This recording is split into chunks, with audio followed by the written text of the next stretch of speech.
Great. Hi, everyone. So I think in the interest of time, we'll get started. Welcome, welcome. Grab a seat. So my name's Angie Bradshaw, and I'm a project officer at Alzheimer Europe. I'm very happy to be moderating this session. So first of all, just a few housekeeping rules. As you know, this is a hybrid conference, and this session is a hybrid session. So to involve the online audience as much as possible, we'll be taking Q&A through the app. So if you do have the app, please feel free to use that to ask questions, but there'll also be microphones in the room. And again, to involve the online audience as much as possible, if you have a question, if you could speak directly into the microphone, that would be a great help. A couple of other things, as you know, we have posters, so the voting for the best in-person poster that are in the Constanta room are accessible online, so please vote using the online form, and the voting closes tomorrow at 4 o'clock. And you need to select 5 posters in each category. So please do go along, check those posters out, speak to the researchers. If anyone in here is a person with dementia, one of their guests, you have seated lunch in the Champions restaurant. The rest of us are outside in the open area. And thank you for your collaboration. I'm very glad to be welcoming you to the session.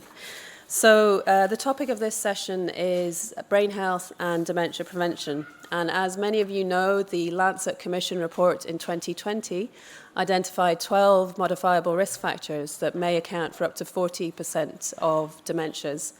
And what this tells us is that it's never too early and it's never too late to start thinking about dementia prevention. So in today's session, we have 5 fantastic speakers that will be telling us about the latest research. 4 of them happen to be from the same university, so we've got Power from University of Maastricht. And we also have a speaker from Alzheimer Society of Ireland who's going to tell us about bringing messages around brain health to policymakers. So how to turn all the fantastic research into messages and actions that can benefit the whole community. The first speaker is Leon Soens from the University of Maastricht, and she'll be speaking about cognitive trajectories in prevalent and incident hearing impairment, and this is a 12-year follow-up study of the Maastricht Ageing Study. Leon, over to you.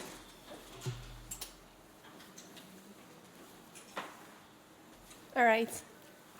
Thank you for the introduction, and I would like to start with thanking Alzheimer Europe for giving me the opportunity to present my work here today. I'm very excited to be here. My name is Leon Soens. I'm a PhD student at the University of Maastricht and the Alzheimer Center Limburg, and more specifically in the research line Risk and Prevention.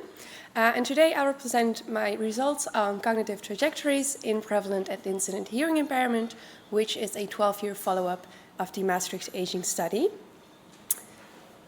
This study is part of the MOCIA consortium, which is sponsored by NWO, the Dutch Research Council. Apart from that, I have nothing to disclose.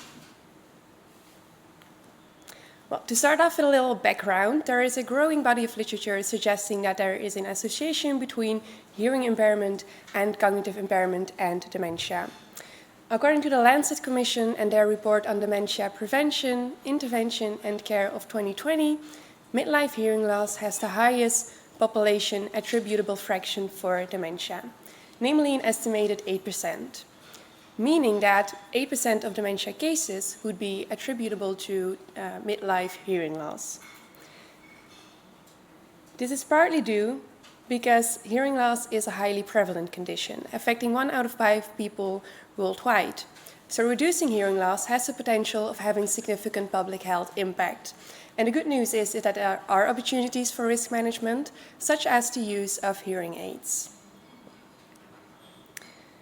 So the goal of the present study is to compare the cognitive trajectories with individuals with prevalent and incident hearing impairment to those without in cognitively healthy individuals aged 24 to 81, and to assess whether this association is independent of other modifiable risk factors.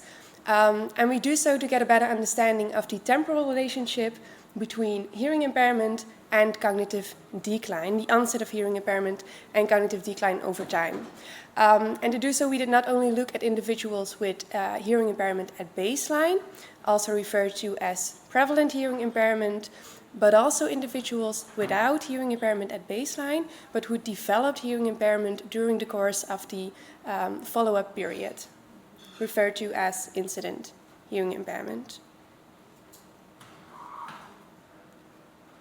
So to do so, we used the Maastricht Ageing Study, which is a prospective cohort study representative of the population in the province of Limburg in the Netherlands. And we used a subsample of 1,823 participants who all underwent a comprehensive assessment at baseline, at 6-year and 12-year follow-up.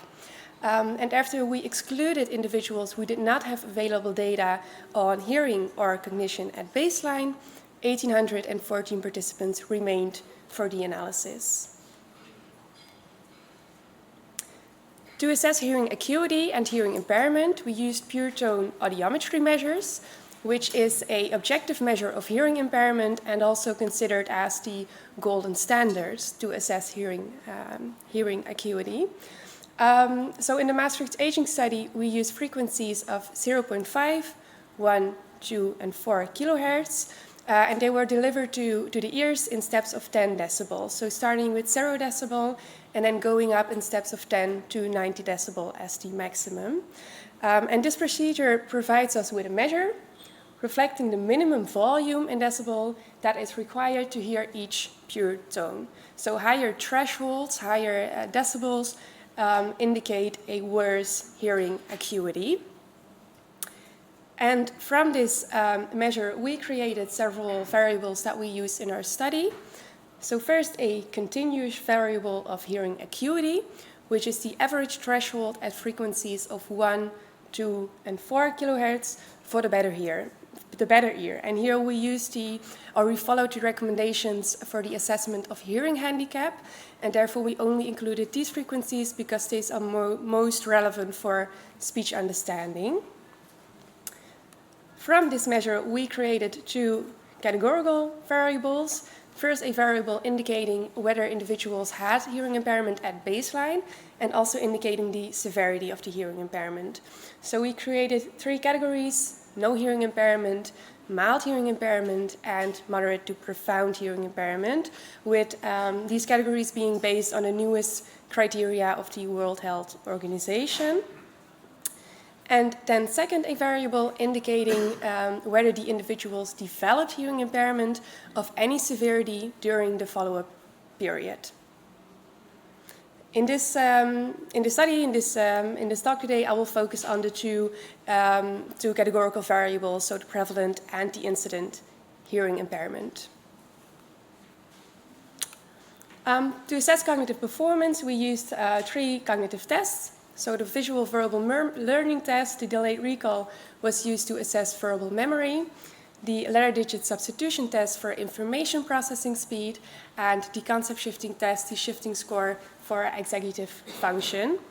Then we use linear mixed models to assess the association between prevalent and incident hearing impairment and cognitive decline over time, with time entered as a dummy variable, and we adjusted for several covariates for age, for sex, for level of education, and for the lifestyle for brain health, in short the LIBRA index, which is a well-validated compound score consisting of 12 risk and protective factors for dementia, of which my colleagues will tell you far more in the upcoming talks. Then moving on to the results. Here you can see the participant characteristics according to hearing impairment status. So 322 individuals were classified with mild hearing impairment, 198 with moderate to profound hearing impairment. And we found on baseline that the individuals with mild and moderate to profound hearing impairment were on average older, they were less often female, they had a lower education level, and higher, so an unhealthier LIBRA score as compared to individuals without baseline hearing impairment. Then for incident hearing impairment, 332 individuals were classified with incident hearing impairment. And at baseline, they were on average also older, they were also less often female, they had a lower education level, and they already had lower scores on hearing acuity at baseline as compared to individuals who did not develop incident hearing impairment. Then the results for the linear mixed models analysis. For prevalent hearing impairment, we found that at baseline, individuals with mild hearing impairment had significantly higher scores on verbal memory as compared to individuals without hearing impairment. For information processing speed, we found that individuals with moderate to profound hearing impairment had higher scores than individuals with mild hearing impairment. Other than that, there were no baseline differences found between the groups on baseline. However, over time, we found that both the individuals with mild and moderate to profound hearing impairment had significantly more cognitive decline over time as compared to individuals without hearing impairment in all three the cognitive domains. And it's also quite clearly seen from the graphs comparing the blue lines, no hearing impairment, with the red, mild hearing impairment, and the green line of moderate to profound hearing impairment. And note here for the graphs that for executive functioning, a higher score actually means a worse performance. When we looked at the difference between individuals with mild and moderate to profound hearing impairment, we did not find overall any significant difference between these two groups. Then for incident hearing impairment, we found that individuals with incident hearing impairment showed significantly more decline over time as compared to individuals without incident hearing impairment in all three cognitive domains. And when we looked at the time stratified analysis, it showed us that this effect was mostly driven by a difference in rate of decline from 6 to 12-year follow-up, without a significant difference in the initial phase from 0 to 6-year follow-up. So to conclude, in this study we found that prevalent and incident hearing impairment went together with cognitive decline over time in all three cognitive domains, so in verbal memory, information processing speed, as well as in executive function. This association is already present in individuals with mild hearing impairment, and it also seems to be independent of other modifiable risk factors. The findings for the incident hearing impairment analysis suggest that cognitive decline evolves more gradually over time, which also possibly opens a window for risk management. Then a few notes on future work that we are planning to do. We are planning to look at effect modification by age groups. Also do the influence of hearing aid use on the association between hearing impairment and cognitive decline is something that we would like to do in the future. Investigating the relationship between hearing impairment and dementia as an outcome, and therefore we will use the 25-year follow-up of the Maastricht Ageing Study, which is now recently finished. And we are planning to look at possible mediation by social isolation or loneliness factors, which is also one of the possible underlying mechanisms of this relationship. So with that being said, I would like to acknowledge my study team and co-authors in this study, as well as the Maastricht Ageing Study. So I can announce that we now finished the 25-year follow-up of the Maastricht Ageing Study. So we are so very excited and looking forward to these results. And last but not least, I would like to thank Alzheimer Europe for their providing me with a travel ground for this conference. Thank you all for listening, and I'm happy to answer any questions.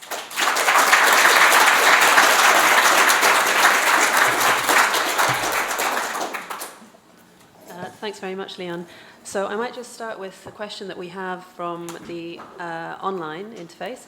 The question is, did you look at self-assessment of hearing impairment of the participants, so their own perception of their hearing impairment compared to your measured assessment? Yeah. Well, thank you for that question. It's a very good one. We only looked at the objective measure of hearing impairment in this study.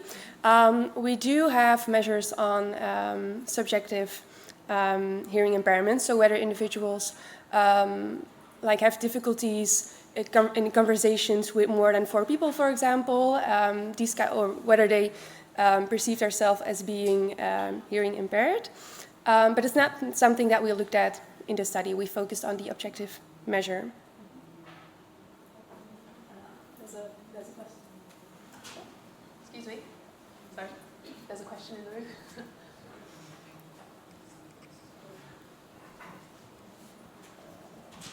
Hi, thank you so much for a great talk. I'd just be interested to hear your interpretation of why that might be. If you think, like, if you sort of tie it to the social side of it, like you said, that you maybe miss out on a conversation, or just be really interested on that sort of interpretation. Thank you. Yes. Well, thank you for that question. There are indeed several possible mechanisms proposed to the association between hearing impairment and cognitive decline, one of which is indeed the social isolation, loneliness aspect, saying that hearing impairment could lead to social isolation, which in turn is a risk factor for dementia. But there are many more. For example, that it is more a common cause to both hearing impairment and cognitive decline, or that hearing impairment increases the cognitive load, for example, so that cognitive resources are diverted more to auditory processing at the expense of other cognitive processes such as working memory. So I think there are different possible mechanisms and they're not mutually exclusive. I think there's more research needed to see what's the underlying pathway. Thanks very much, Leon. I think in the interest of time, we'll move on to the next speaker, but if you have any more questions, we can take them at the end of the session.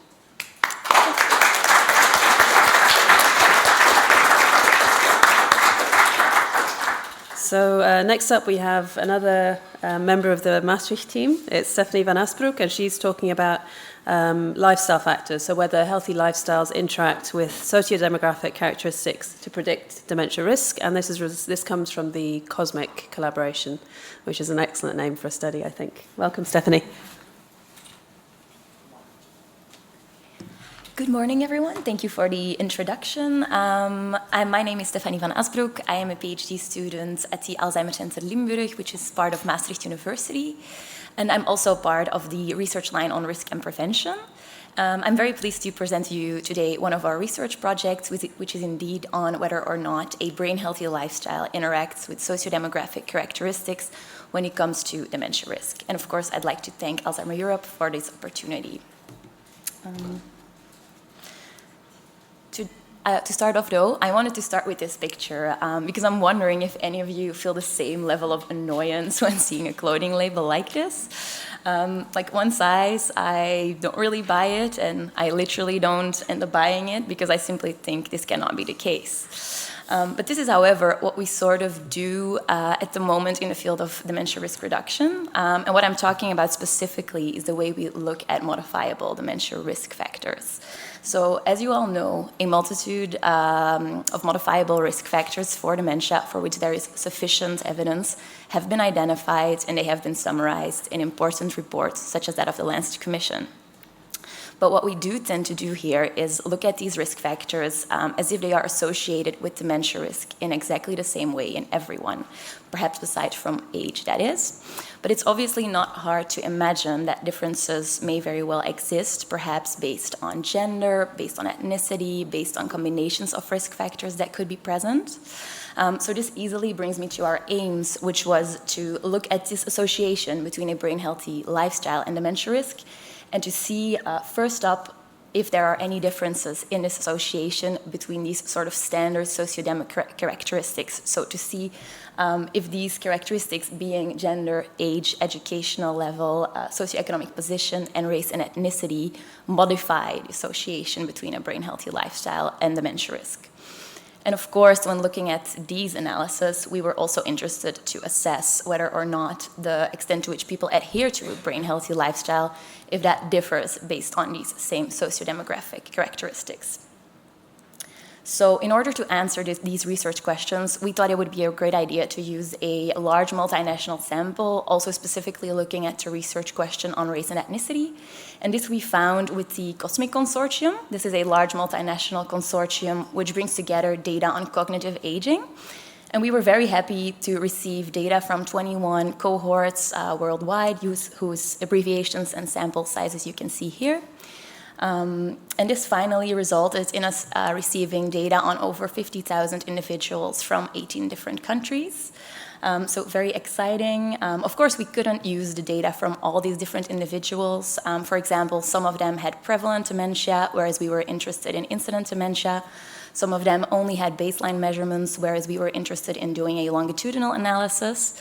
So in the end, we were left with a final sample for analysis, which was a little over 30,000 individuals. And like I said, we were interested in this construct of a brain-healthy lifestyle, which we decided to operationalize through the Lifestyle for Brain Health, or LIBRA score. This is a composite modifiable dementia risk score, which is built up of 12 modifiable risk and protective factors for dementia. Each individual factor has one specific weight attached to it, which is based on relative risks from meta-analysis on that specific risk factor. These weights you can visually see with the size of the slices in the pie graph. So these show the importance of each individual risk factor in the total score. And what you are finally left with is one number which signifies how beneficial or perhaps more detrimental this combination of risk factors is in one individual. Important to note is that the risk that this total score ranges from minus 5.9 till plus 12.7, with higher scores actually indicating a less healthy situation and are thus associated with a higher risk for dementia. This score has been extensively validated already to indeed predict dementia in later life. So as you can imagine, we did a lot of work harmonizing and operationalizing the data from all these 21 different cohorts. And afterwards, we could start with, to me at least, the exciting part of running these analyses. So what we essentially did was a two-stage individual participant data meta-analysis.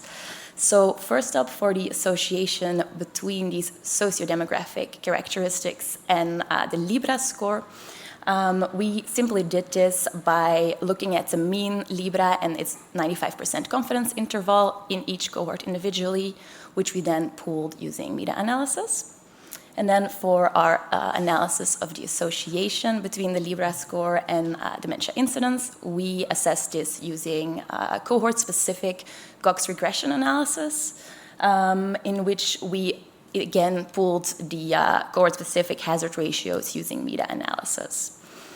All our analyses were controlled for age, as we used it on our time axis, and they were also controlled for gender and years of formal education. This brings me to our population characteristics. Like I said, we were in the end left with a final sample for analysis, which was a little over 30,000 individuals. And as you can expect, the characteristics of these different cohorts varied greatly. So for example, for gender, we can see that this ranged between the cohorts from 48% till 75% being women. For example, for median age at baseline, this also varied hugely, between 51 years old and 85 years old. And we can essentially see the same high amount of variation also for years of formal education that these participants received, as well for median follow-up time and even dementia incidence. Like I said, we looked at the association between the LIBRA score and the sociodemographic characteristics. And as you can see from the title, we indeed found some associations here, which is also what we expected. So first up, we found that older age was associated with a higher or worse LIBRA score. We also saw that more years of formal education, as well as a higher socioeconomic status, were associated with a lower or better LIBRA score. And lastly, we found no difference based on gender. Then next up, looking into the association between this combination of risk factors, the LIBRA score and dementia incidence, we were able to validate again here in this large sample that indeed a higher LIBRA score or less healthy combination of risk factors was associated with a higher risk for dementia. So more specifically, we find a pooled hazard ratio of 1.06, indicating that per 1 point increase in the score, this is associated with a 6% higher risk for dementia. But moving on to our main research question, which is on the effect modification, we can say that we found no evidence for an interaction based on gender, educational level, or socioeconomic position, which is quite interesting. We did find evidence for an interaction based on age, and I'll go a little bit more into detail with that. So more specifically, we made a comparison of individuals up till the age of 75 and those individuals older. And what we can see is, indeed, we find significant group differences between these two groups.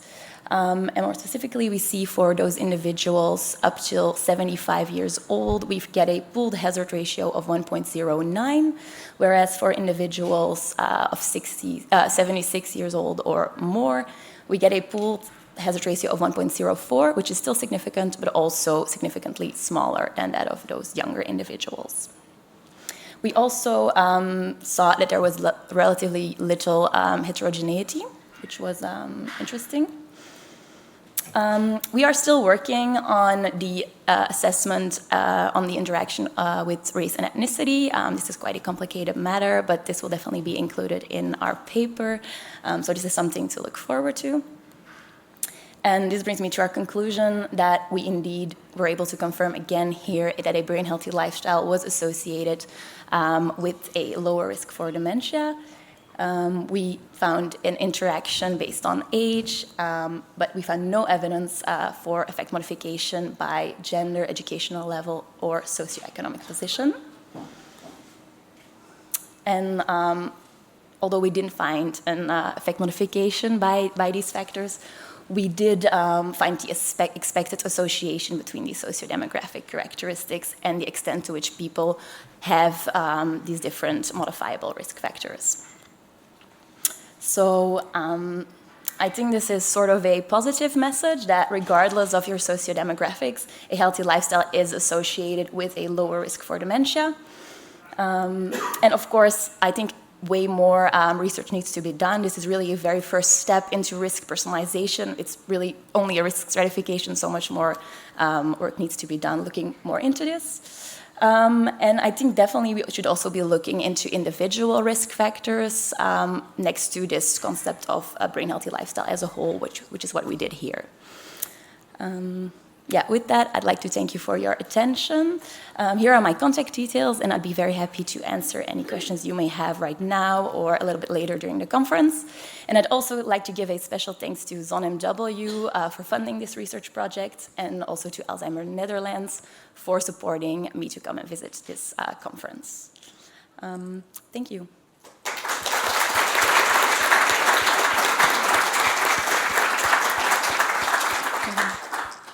Thanks very much, Stephanie. We have one question online. So the question is, does this show that we need to, I suspect I know the answer, increase funding for dementia research in the area of modifiable risk factors?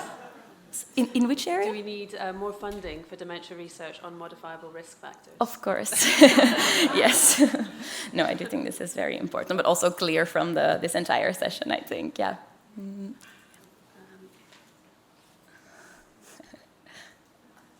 Thank you for an interesting presentation. My name is Nis Peter Nissen. I'm the director of the Danish Alzheimer Association. We have, for the past 1.5 years, run a campaign on brain health, inspired by the LIBRA and by the work in Maastricht. And we anticipated 35,000 to take the test within the 2.5 years. We reached that target within 1 week. Now we have more than 150,000 persons have taken the test. Mm-hmm. And the interesting part is that the majority is women. That's not interesting, but they are above 60. And my question about age is, and I want your thoughts about that, isn't it that we should focus much more on how to change lifestyle factors for persons above 50 or 55 or 60, than rather what we normally do when we talk about prevention, talk about children not smoking and young girls or whatever.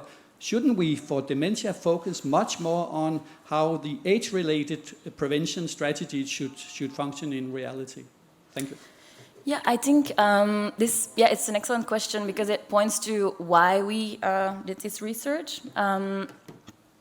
So, of course, we are unfortunately presented with limited means, which means it's good to know where the most benefit is to be gained, which is essentially why we did this research. And indeed, it seems like in the life course approach, we know a lot in later life. We are now starting to know a little bit more in midlife, and we know very little from early life. But it seems that I think the age range that you say maybe saying like 40 or 50 till 75 years old could maybe be ideal, since there is still a lot to be gained, and also these individuals might be a bit more inclined for behavior change. Of course, it's never too late, it's never too early, but individuals age 20 might be thinking about this a little bit less and might be able to be motivated through other ways, perhaps not specifically referring to dementia. But I think this is a really good point, and really what we need to do in order to motivate policymakers. I'm also very much looking forward to the other speakers talking about this.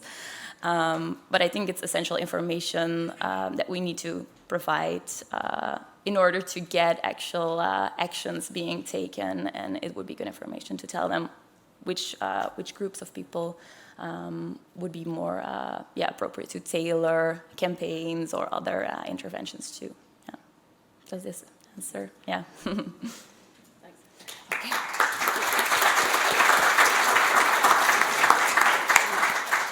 Thank you very much. So Stephanie introduced us to the LIBRA index, and her colleague Colin is going to tell us a lot more. So over to you, Colin. And Colin's presentation is going to be about the LIBRA index from an umbrella review and Delphi consensus study on modifiable dementia factors.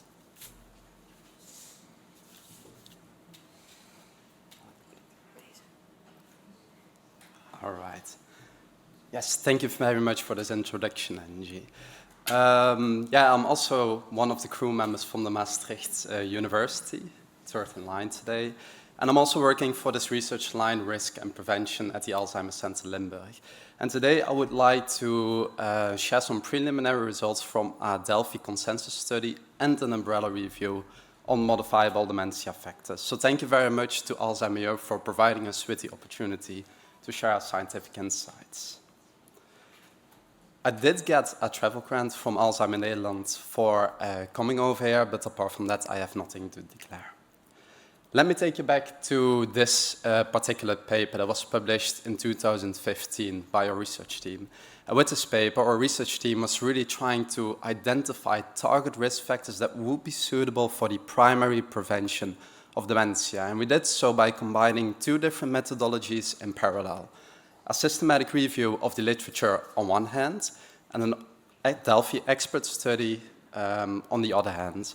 And both of these methodologies were combined into one major study to really come to an expert-validated list of risk and protective factors suitable for dementia prevention. Well, a couple of years later, this list was reassessed. All the different factors were compared with each other in terms of their weight and their importance for dementia risk. And as such, we could come to a composite score, which is now commonly known as the Lifestyle for Brain Health Index, or LIBRA index for short. And the LIBRA index, indicated over here on this slide, is composed out of 12 different modifiable factors.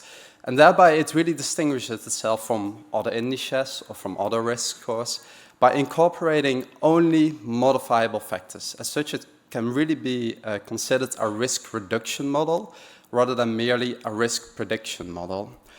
However, it can be used for both applications, of course. And LIBRA has had a lot of implications, both for the scientific community, but also for the non-scientific community. Within the scientific community, it has been found that a higher LIBRA index, indicating an unhealthy lifestyle, is associated with an increased risk for dementia and for brain MRI abnormalities and for cognitive impairment. Some of the studies are listed over here, but it has been validated in way more cohorts than I could put on this slide. And besides this, it has also found its way to the general public by means of public awareness campaigns and a healthy brain coaching application that has been mentioned already, which have been used very, very extensively. So LIBRA established itself already very well. It has many implications, but it is based on a paper that was published back in 2015. And between 2015 and 2022, there has been a lot of ongoing research in other emerging risk and protective factors that could be interesting for risk reduction as well. And that's really the key of our project. We really want to identify these new emerging factors that can be added on top of the already existing LIBRA index. We are doing so by adapting the same methodology as was used in the past for the first paper on which LIBRA was established. So again, we are conducting a Delphi expert study on one hand and an umbrella review of the literature on the other hand. The Delphi expert study was composed out of two major rounds, a first round and a second round. And in this first round, the experts had two separate tasks. The first task for them was to indicate whether the original components of the LIBRA index should be included in the updated version. The second task, and even more interesting, was to provide us with an additional list of other risk and protective factors that could be added on top of the already existing LIBRA index. As such, we could create an expert-based inventory of risk and protective factors suitable for dementia risk reduction. That's what we did on one hand. On the other hand, we are currently conducting an umbrella review. It's almost in its finalizing stages, and based on this review, we can also create a literature-based inventory. So this is what is almost finished right now. And later this year, we really want to bring both of these inventories together in the second round of the Delphi expert study. And in the second study round, the same panel of experts can ultimately indicate which of those factors are very important and which ones are maybe not so suitable for primary prevention. So let's go over some of the results that we have found so far. Well, for the Delphi expert study, we invited a total of 42 experts. And from these 42 experts, 18 agreed to participate in our study. They indicated that all of the original components of the LIBRA index should still be included in an updated version of the index. However, there were some minor controversies with regards to chronic kidney disease and coronary artery disease, where there was about a 40 to 60% split on whether it should be included or not, but still in favor of inclusion in the index. But what was more interesting were those lists that they provided, where they indicated which risk factors or protective factors should be added on top of the LIBRA index. And we weighted these lists exponentially. So this means that whatever they put on the first place in the list got a risk or got a score of 10 squared. Whatever was put on the second place in the list got a score of 9 squared. And as such, we could really discriminate between those factors that are really important for prevention, according to them, and which factors are maybe not that suitable. And once we summed up all of the scores for the different experts, we would come to this final graph. And in this graph, it's maybe a bit small, but it indicated that there are 5 different factors that really stand out amongst all of the other ones. And those are hearing impairments, social contact, traumatic brain injury, sleep, and, sorry, I cannot read the last one, but there were 5. That was one big part of our study. The other big part of our study was the umbrella review of the literature.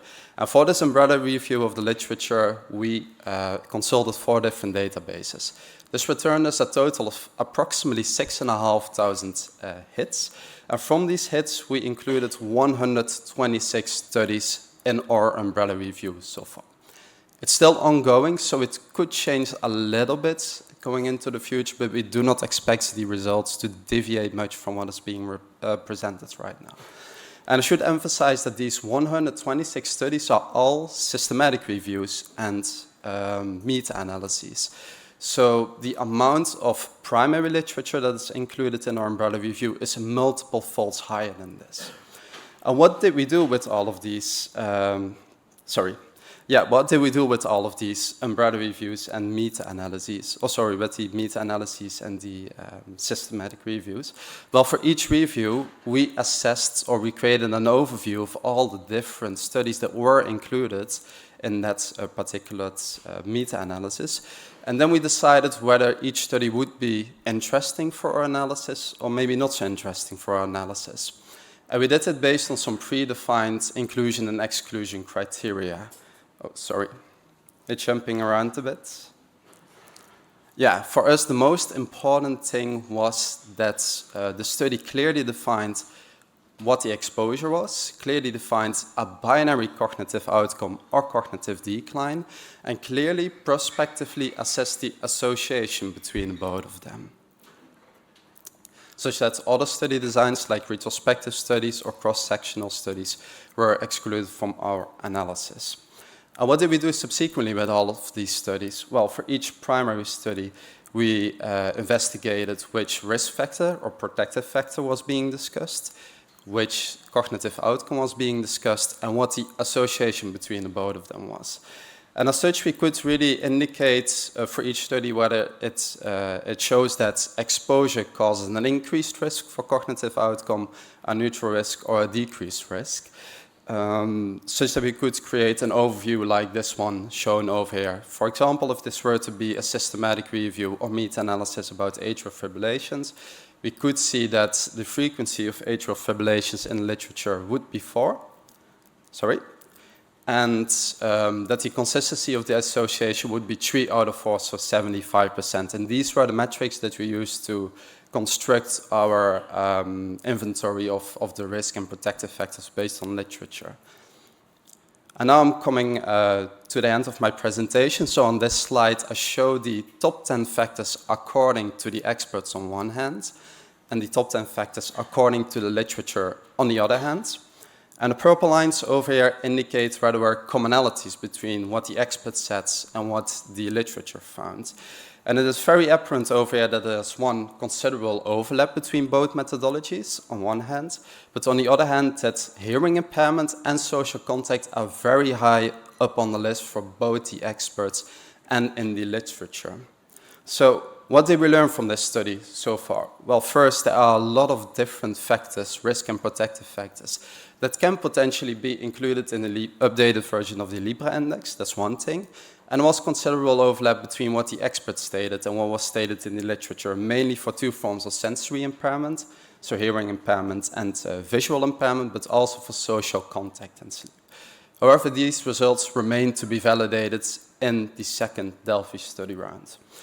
And another thing that we found is that there is also a need for clear definitions and cutoff values of all these different factors, because it is one thing to know that, for example, sleep or social contact could influence your risk for dementia, but that's another thing to know how it happens. So we really should identify which specific constructs from sleep or social contact should be targeted for intervention going into the future. So thank you very much for your attention right now. Also, thank you very much for my collaborating colleagues and my supervisory team, and for all the experts that participated in the study as of yet. Thank you much.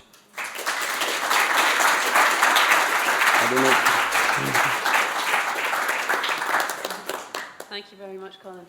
We have a question from online, and I think this is one that might have occurred to the audience too. What kind of experts did you ask for the Delphi? There were multiple experts, so people would probably assume that it's all Lancet Commission. There were people from the Lancet Commission involved in our expert study, but we also made it a very clear point to include people from other research groups as well, otherwise it would be a very biased study. So they are included from multiple parts of the world, but obviously also from the Lancet Commission, yes. And was there consideration, just a quick follow-up, to involve people with lived experience, carers, people from other types of sectors? Yeah, definitely, that as well. So my first idea was to mainly involve researchers, but because I'm doing this study together with my colleague Lotte Truijn, which is working more towards memory clinics, we also made it a point to include clinicians or people with clinician background in our study. So we really tried to make it a very varied sample. Yeah. Thank you. Any questions in the room? Well, in the interest of time, we can take questions at the end. I think we'll move on to the next presenter. Thank you, Colin.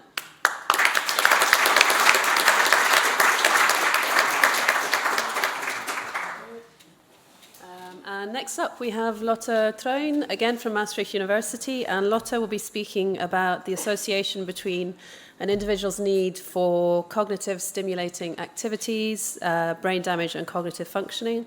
And this is results from the Maastricht study. Welcome, Lotte. The floor is yours.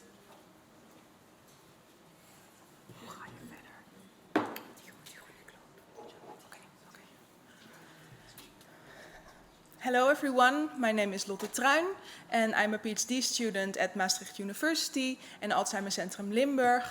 And I'm also part of the research line of risk and prevention. So I'm very happy to present for you today, and I will present our findings from the Maastricht study on the association between an individual's need for cognitively stimulating activities, brain damage and cognitive functioning.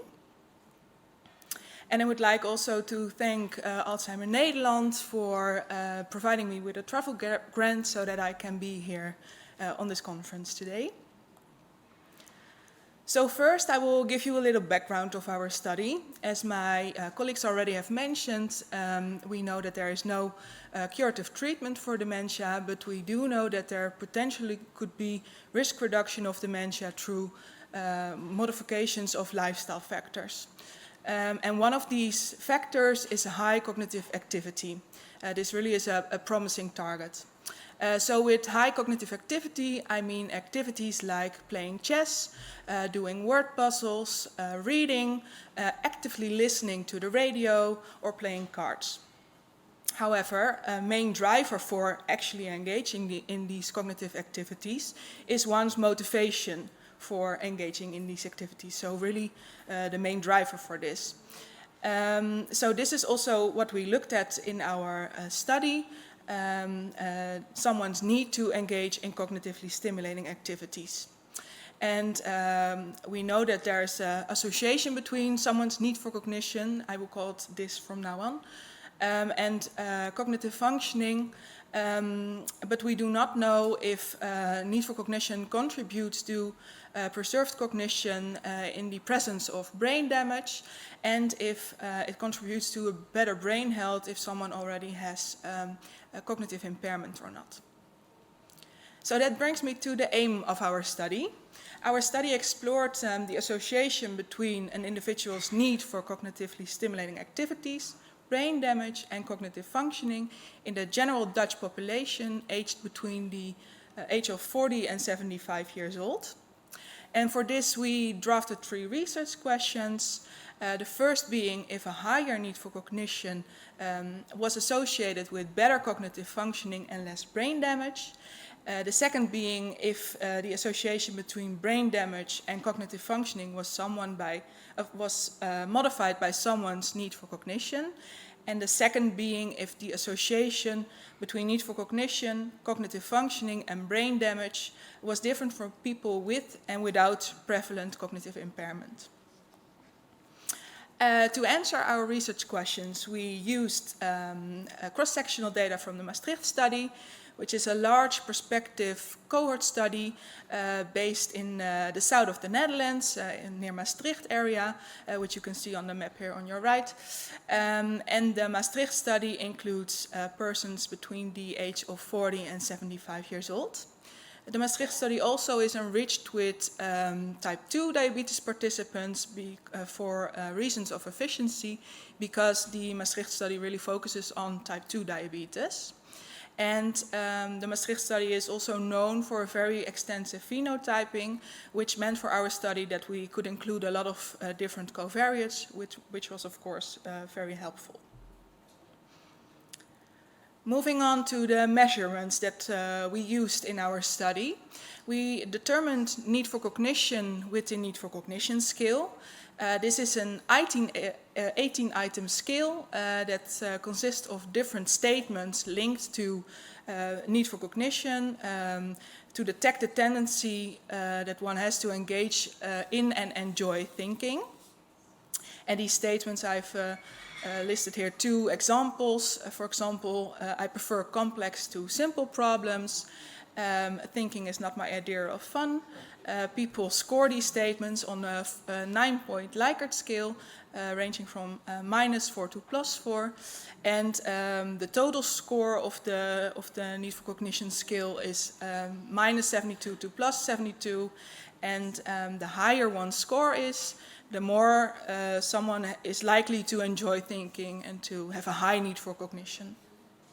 So for cognitive functioning, we looked at 3 different domain scores: memory, processing speed, and executive functioning. And we determined these with 4 different tests: the verbal learning test, the Stroop color word test, the concept shifting test, and the letter digit substitution test. Cognitive impairment was defined as having a domain score of 1.5 standard deviations below what was expected from someone's age, gender, and education. We used for brain damage 3 different proxies: white matter hyperintensities, cerebrospinal fluid as a measure of brain atrophy, and the presence of cerebral small vessel disease. And this was determined with the help of a 3 Tesla MRI scanner. For our statistical analysis, we used multiple linear regression and binary logistic regression. So for the association between need for cognition, cognitive functioning, white matter hyperintensities, and cerebrospinal fluid, we used multiple linear regression, and the association between need for cognition and the presence of small vessel disease and prevalent cognitive impairment, we used binary logistic regression. We also included interaction terms to assess if the association between brain damage and cognitive functioning differed by someone's need for cognition status, and if the association between need for cognition and cognitive functioning and brain markers differed by prevalent cognitive impairment.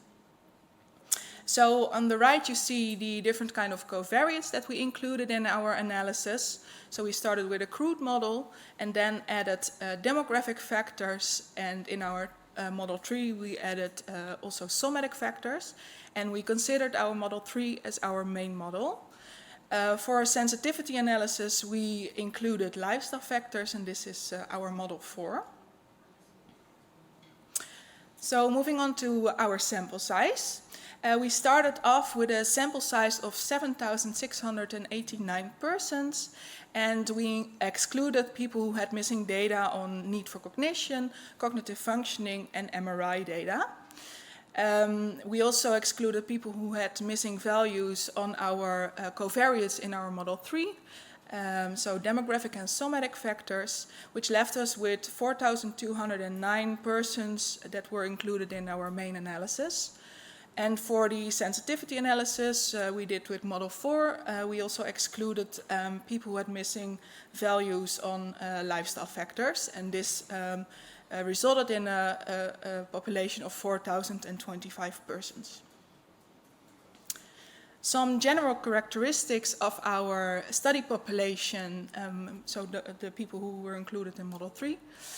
We saw that compared to participants with medium and high need for cognition, participants with low need for cognition were more often older, female, were lower educated, and were more often diagnosed with depression. I will now show you some of the results that we found. We saw that a higher need for cognition was positively associated with cognitive functioning. And we also saw that a higher need for cognition was negatively associated with small vessel disease. We also found a dose-response relationship when we looked at the association between the 3 categories of need for cognition, the 3 tertiles, and overall cognition. We did not find any associations between need for cognition and white matter hyperintensities or cerebrospinal fluid. Additionally, we did not find any interaction between cerebral small vessel disease, white matter hyperintensities, or cerebrospinal fluid, and need for cognition on cognitive functioning. And also we did not find any moderation of cognitive impairment on the association between need for cognition or cerebral small vessel disease.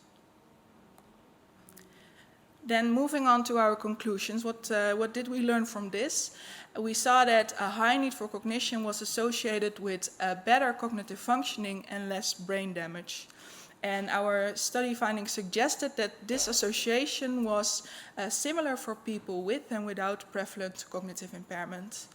And our main takeaway from our study is that stimulating cognitive activity may be a real opportunity for risk reduction of cognitive decline and dementia.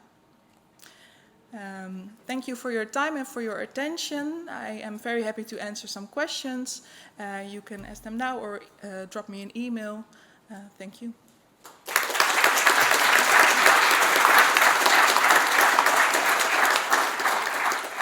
Thank Thank you very much, Lotte. Any questions in the room? I think we've got time for one.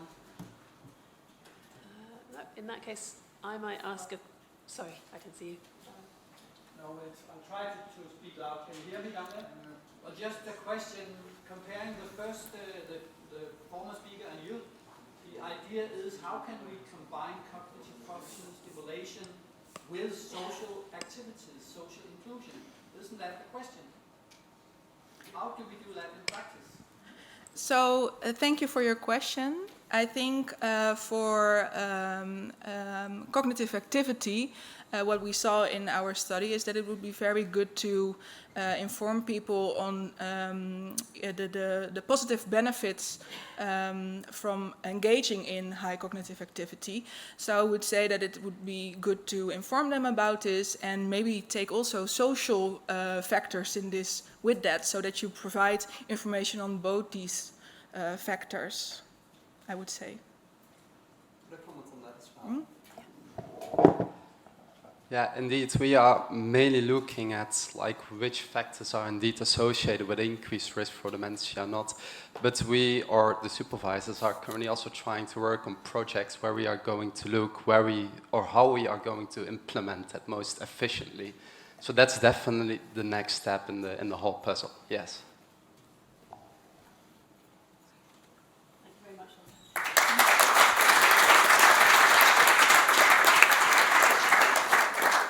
Okay, so we've had 4 excellent presentations showing that modifiable risk factors do indeed impact cognitive functioning, and now we're going to hear from Laura Philbin from the Alzheimer Society of Ireland on how to bring some of those messages to policymakers and the public. Over to you. Hi, good afternoon, everyone. My name is Laura, and I am the Research and Policy Manager at the Alzheimer Society of Ireland. I'm delighted to be here today to present this work on behalf of my colleague, Clodagh Whelan, who is the Advocacy Manager, who had an unexpected family emergency. So the Alzheimer Society of Ireland is the largest dementia-specific service provider across the country. But another big part of what we do is we advocate for services and supports for people who are living with dementia and their families, because we want to make sure that everyone with dementia is valued and supported on their journey of dementia.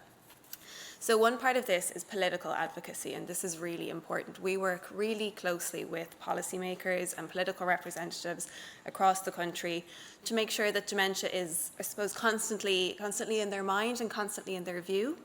I see I have my slides now. So the all-party Oireachtas group on dementia, that's a big mouthful, but Oireachtas means parliament. That's the Irish word for parliament. So currently we have about 20 members, and what the all-party Oireachtas group on dementia is, it's a group of various political representatives from different parties. So it's not only the parties that have more power, it's all of the parties. So this cross-departmental support is really, really important. And the purpose of the all-party Oireachtas group for people living with dementia is to build understanding and to galvanise cross-party Oireachtas support, and also so we have long-term planning for dementia, because that's something that we really struggle with in Ireland. Currently there's about 20 members, and we just recently achieved 23 members, and that sounds small, but in Ireland that's pretty good. So in November of 2021, we made a small presentation to members of the All-Party Oireachtas group on dementia. We'll see how many times I can say All-Party Oireachtas group of people with dementia in this presentation.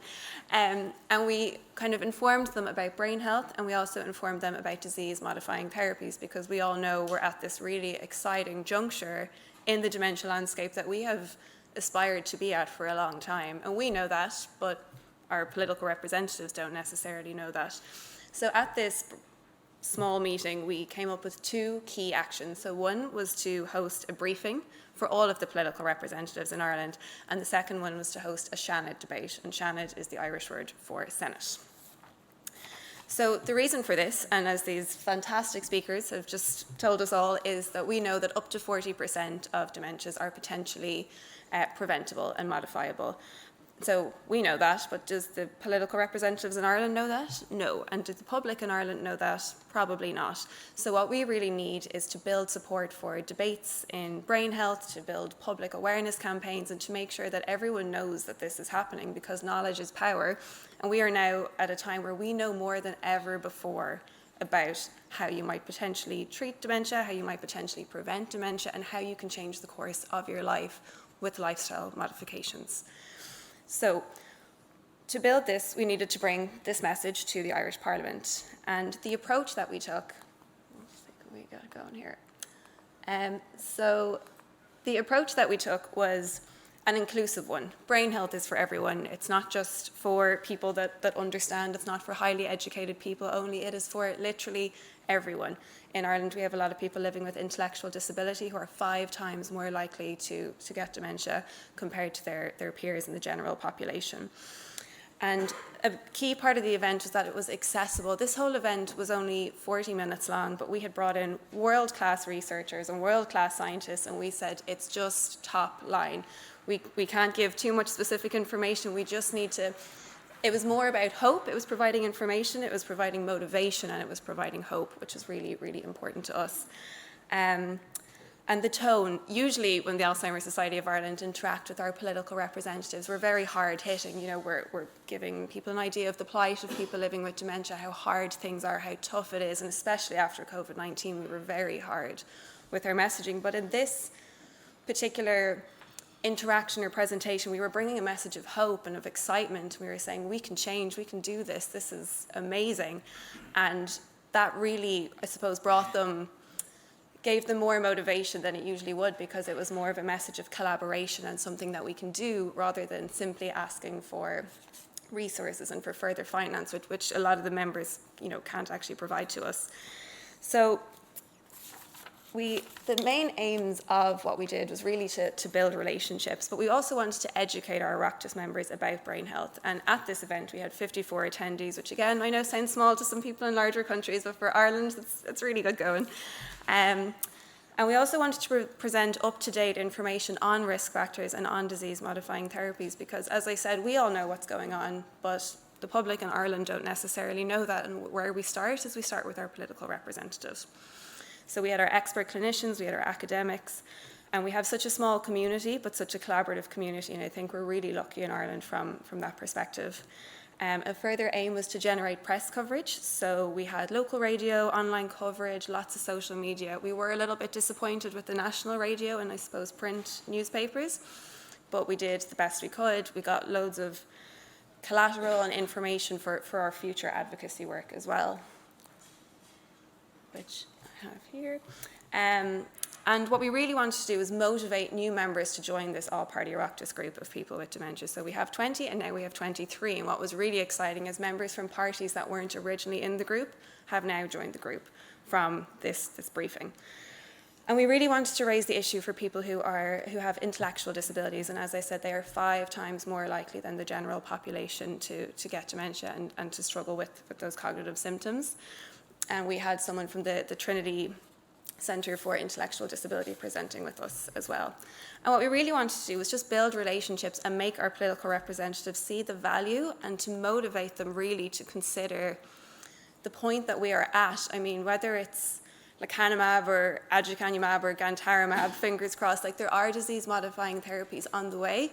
Currently, Ireland is not ready for this, and we need to motivate our political representatives to get ready and to start looking at prevention and to take a step back, because I feel a lot of the time in Ireland we're firefighting with services and supports, but it doesn't have to necessarily be that way. So this was all about motivating and educating in an accessible way.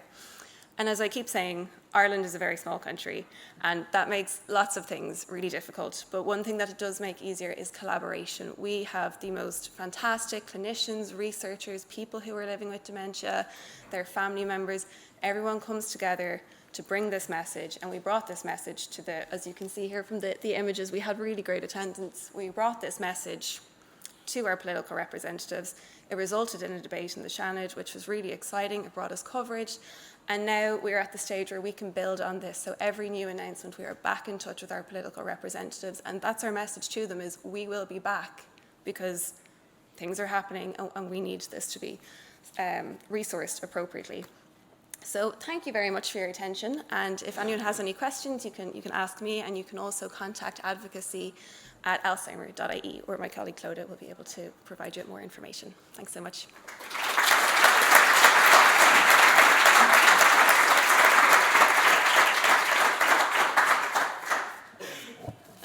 so much, Laura, and brilliant for timekeeping on all your parts.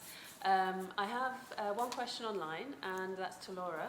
So which tips would you offer to other countries who want to build working relationships with political representatives? Oh, that is such a good question. So the approach that we take is we work with our political representatives. Not all countries take this approach, but it's honestly, advocacy is so incremental, and that's something that I really learned when I joined the Alzheimer Society of Ireland, is it's patience, it's about the small wins. If you go in and start working with your political representatives, you're not going to get reception from them immediately. They're not going to be immediately interested. It's about constantly building on those relationships slowly and surely over time. For us, the All-Party Oireachtas group on people with dementia, it's my last time saying it, I promise. But for us, that's been a really key part of what we can do. We formed that in 2016, and is it a lot of work? Yes, it is, but it's worth it because it gets us a platform, I suppose, with political representatives that we might not otherwise have. So to even have a party like that is just incredible, and it means that we have access to all of the different political parties, because we all know it changes over time. Sometimes some parties are in, others are out, but we constantly have that ability to get them interested in services and supports. And I think what's really important when we're working with political representatives is, I think sometimes dementia can kind of be forgotten about because typically it affects people who are older, so it's easier, I guess, in a way for some people to forget about it, but people don't realize that we're all getting older, we're all aging, and it is affecting so many more people that we don't necessarily see. So it's really about building that motivation with personal stories. We're really lucky in the Alzheimer Society of Ireland. I promise I'll stop in a second. We have amazing self-advocacy groups of people with dementia. We have the Irish Dementia Working Group, the Dementia Carers Campaign Network, and they are people living with dementia and family carers who bring their personal stories and a lot of personal energy, and that really impacts as well. So I would definitely advise coupling self-advocacy with political advocacy and be really patient. Thanks so much. Thank you very much. We've got a question in the front. Thanks a lot. Very interesting presentation. I'm a little bit sad to hear that in Ireland this is so difficult, because our work in Maastricht started in Dublin during the InMind project, which was led by Dublin City University. So we learned a lot from that. What helped, I think, in the Netherlands were two things. To convince also policymakers, and that was first, we did a survey on what is known in the general population about dementia risk reduction. So to have a rationally and some way a figure to present to them what the problem is and the size of the problem. I don't know whether you did this in Ireland. And the second was not to just frame it with regard to dementia, but to more broadly in brain health, because then people start realizing, okay, so this is about autonomy, this is about living independently, this is about, a lot broader than dementia. Yeah, no, absolutely. And I think we're really fortunate in a lot of ways in Ireland. You know, our Minister for Older People, Mary Butler, she really supports dementia, and she really puts a lot of work and effort into dementia. So we do have kind of our pockets of support, but just in a small country that's entering into a major cost of living crisis, it is really tricky. And I think especially in COVID-19, we really saw, you know, I think every disease area struggles really with it. But as I said, because we're a small country, we have excellent collaboration, and the research and the clinicians that we have in Ireland are absolutely outstanding, and they go above and beyond every single day. And that's why we have such strong relationships now with our political representatives, because we can bring the evidence and we can bring the credibility, because everyone is just so willing, and we're all on the same page with where we need to get to. Thanks so much. Great. Thank you very much, Laura. Are there any other questions or experiences in the room? Got one at the front. Peter Nissen again from the Danish Alzheimer Association. We have one experience, and that is age. When talking to politicians, we very often stress that more than half the voters, they are above 60, and they are very afraid of getting dementia or other brain diseases. And that's an argument they are increasingly listening to, as they can see that their voter share among younger people are declining very much. So actually go for the age also here. Thank you. Yeah, thank you very much. you very much, Laura.